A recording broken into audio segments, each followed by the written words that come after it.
Listen, let me tell you exactly what Ghana is, because it's not what you think. Ghana, it's a country where you can walk into one neighborhood in Accra and hear Hausa, Tree, Arabic, and Ga all on the same block. It's where Muslims and Christians have shared the same courtyard for 100 years. It's a country with direct flights from New York, modern hotels, great food, Uber, all of that. It's also a country where I sat on the ground next to a crocodile, hands on the animal, and a man explained to me in 3 languages why that crocodile is sacred. The same week, I drove into the hills outside of Accra and ate a whole fish wrapped in foil, open tableside, at a hilltop pub that doesn't advertise itself. It was at a table with a view that made me actually forget that I was supposed to be filming. Same week, I walked 130 feet above a rainforest that was there before any of the history they didn't bother to teach us. I also stood inside Cape Coast Castle in the dungeon at the door. And that's when I finally understood something about my own story. Ghana, it's not one thing, not one culture, not one food, and not one experience. That's the part that most people never find out. And that's why you go to Ghana first. They say that travel heals and awakens the spirit. On my quests, I find and share stories of ordinary people doing extraordinary things in interesting places. My name is Gibbs, and I travel for culture. Your excuses are not good enough. I know your objections. I've heard everyone. Is it safe? Do I speak the language? Can I afford it? Do I even know where to start? Here's what I found out when I actually got to Ghana. English is the official language. Market, hotel, chop bar, government, English. No translation app, no guessing. Ghana has had peaceful transfers of democratic power for decades. The infrastructure, it works. The system works. This is not a roughing it situation. Delta, it flies direct from JFK to Accra. One plane and you land in Africa. Your money, it travels further here than anywhere else that you'll spend it this year. Full meal at a local spot, $2. And in 2019, Ghana made a formal national declaration to the African diaspora. Come home. They call it the Year of Return. They didn't just market it, they changed their policy, built infrastructure, and literally opened the door. I felt it the moment that I landed, not as a tourist, but as someone who was overdue. Ghana's stable, it's booming, it's English speaking, and has been specifically building for your arrival. That's why Ghana first. The city that's been doing diversity longer than the word has existed. Accra doesn't ease you in. There's horns, music, somebody selling something through the taxi window before you've cleared the parking lot. And it's immediately, completely one of the most alive cities I've ever been in.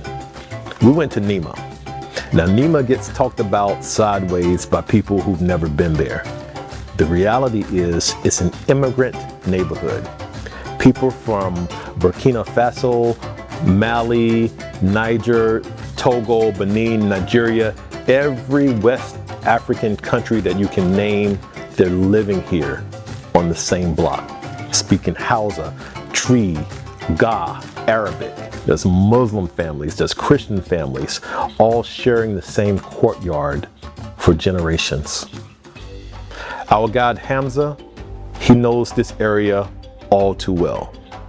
A woman who has lived here in this compound for her entire life, she looked at us, sized us up, and she let us in. And she described Nima as an elephant's stomach. She said everything is here. And she wasn't talking about the market, she was talking about the people. The full range of West African humanity, one block, making it work, and have been for over 100 years. Now, that's not a museum piece, that's just a Tuesday. And across town, the Makola market, the biggest, largest market in Accra. If it exists, someone in this market is selling it. You see, Ghana has been doing diversity longer than the word existed. That's why Ghana first. Aburi Hills, the Ghana most people never find.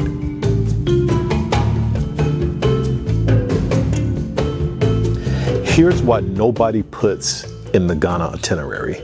Drive 40 minutes up into the hills above Accra, the Aburi Hills, the city, it totally disappears. It gets cooler, it's greener, and it's quieter. A completely different Ghana. We stopped at a place up in the hills, the kind of spot that doesn't need advertisement. The locals already know about it.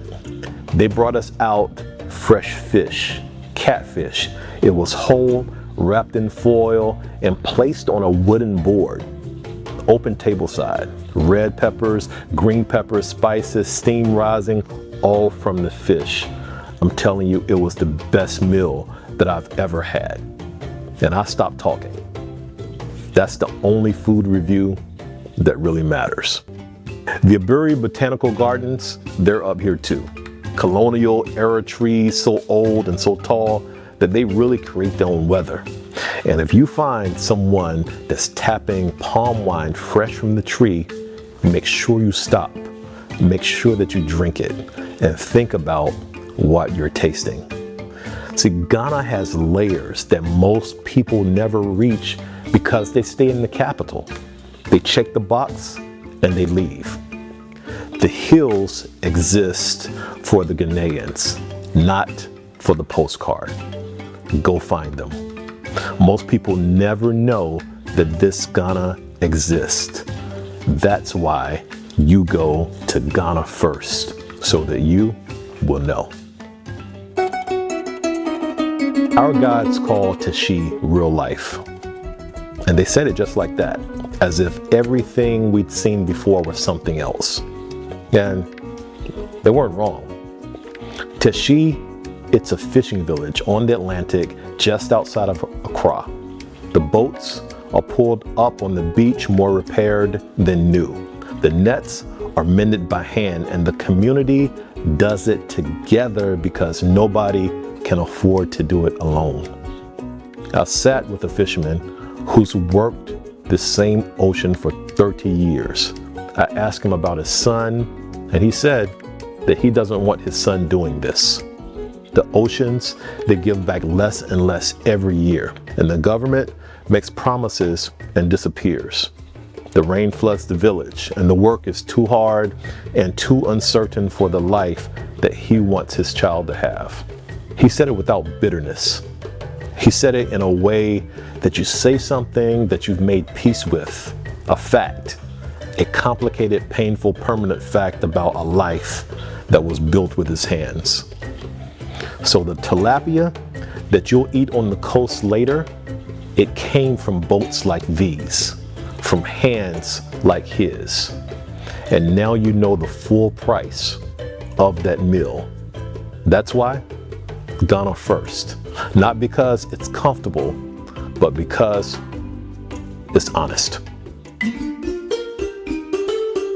Hans Cottage, sacred and something you will not shut up about. 30 minutes outside of Cape Coast, there's Hans Cottage Boutique.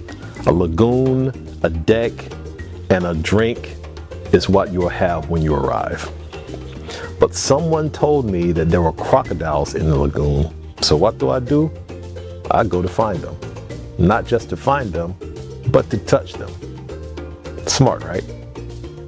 You see, I'm a professional traveler, but I held onto that railing all the way down to where the crocs were. The handler walked me right up, and I sat on the ground next to an animal that is older than most recorded history and has zero reason to tolerate me. I put my hand on it, and everything I thought I knew about bravery at that point was a lie. But here's what makes this more than a story. These crocs are sacred, not a tourism stunt. A living tradition maintained by this community for generations.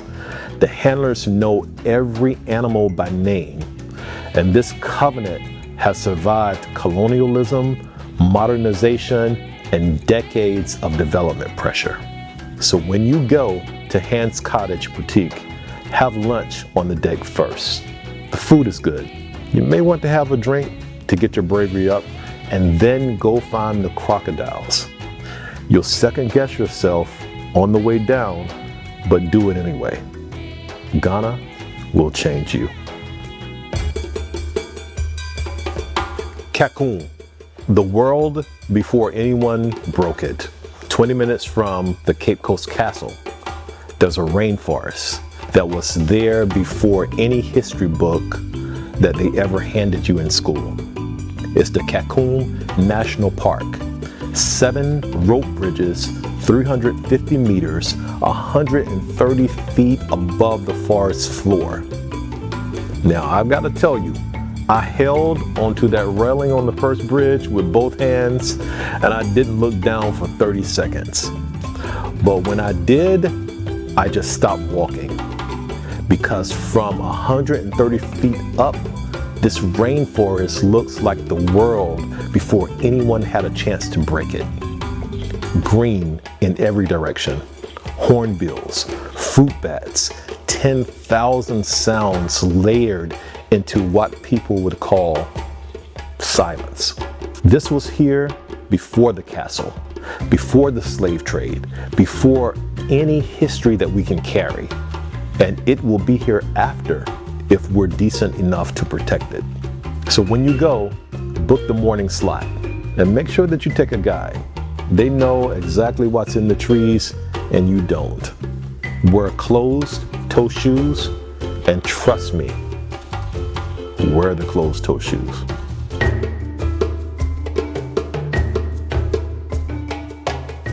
Cape Coast. This is not roughing it. Before the castle, and I mean this, feel Cape Coast, the city first. Most people skip it. They come for the castle, they check the box, and they leave. They miss everything else. I stayed at the Brynx Haven Hotel in Cape Coast, and I want to say something directly. Ghana's hospitality industry is not what most Americans picture. This is a well-designed boutique hotel on the Atlantic coast of West Africa. The terrace, the morning light, and then the breakfast that's a spread that says someone thought carefully about everything that you needed and you wanted. So you'll not be roughing it. You'll be staying somewhere that really respects you. Now in the morning, I want you to go to the waterfront before the day starts. The fishermen have been out since before dawn. Canoes are painted every color, red, yellow, blue, and pulled back up to the beach with the catch. Nobody's performing for you. You're in the middle of something that has happened on this coast every morning for longer than there's been a word for it. Feel the life first.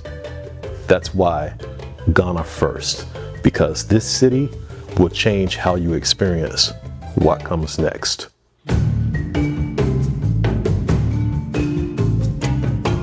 And then there's the castle. It almost looks pretty from a distance. White walls, the Atlantic behind it, morning light on the limestone. And that is, I think, one of the cruelest things about it, that it looks like that. I have a full documentary on Cape Coast Castle, what happened inside it, what standing in the dungeon actually does to you, and that's all linked below. Make sure that you watch it, but you'll watch it separately when you have the space and the time to give it that's required. But here's what it means for this conversation. Most Americans were taught about the transatlantic slave trade as a chapter, dates and numbers. People who never became quite real on the page. Cape Coast Castle, it makes them real. This is not an intellectual exercise, but it's a physical, permanent understanding of where the story started. The ground, the walls, the air in the room. And at the end of the dungeon walk, there is a door. And they call it the door of no return. You see, millions of Africans walked through it and they never saw Africa again. Their children never saw Africa. Their grandchildren never saw Africa. Until us. They renamed it the Door of Return. That's not symbolic. That is a deliberate act of healing done for us by a people who understood what we needed before we knew that we needed it. It's deep. And that's why Ghana first. And that's the whole answer. Here's what Ghana actually is. It's a stable, booming, English-speaking democracy on a direct flight from New York. It's a neighborhood in Accra where 6 West African countries live on one block and call each other neighbors. It's a hillside pub in the Aburi Hills where they open a whole fish tableside and you immediately just stop talking. Ghana is a fisherman who's been working the same ocean for 30 years and doesn't want his son doing it, and says so without bitterness. It's a crocodile that you sat next to because a community has honored that covenant for centuries. Ghana's a rainforest that's 130 feet above you, older than all of the history that we can carry. It's a boutique hotel on the Atlantic that knows your name. And it's a door that waited for you to walk back through it. One country, 1 week, most people have absolutely no idea, but now you do. So before you go to Ghana, listen, I want to hear from you. Drop it in the comments. Have you ever been to Ghana? And if you haven't, what's the one thing that's been stopping you from booking a flight? Now, I read every comment and I respond to them because that's the conversation about what's keeping us from going home. That conversation matters. Now, if this video gave you something, anything, make sure you hit like. It tells YouTube that it's worth showing to someone else who needs to see it. Make sure you subscribe and make sure you share it. And send it to whomever keeps saying they want to go to Africa, but they don't know where to start. You might be the reason that they booked their flight.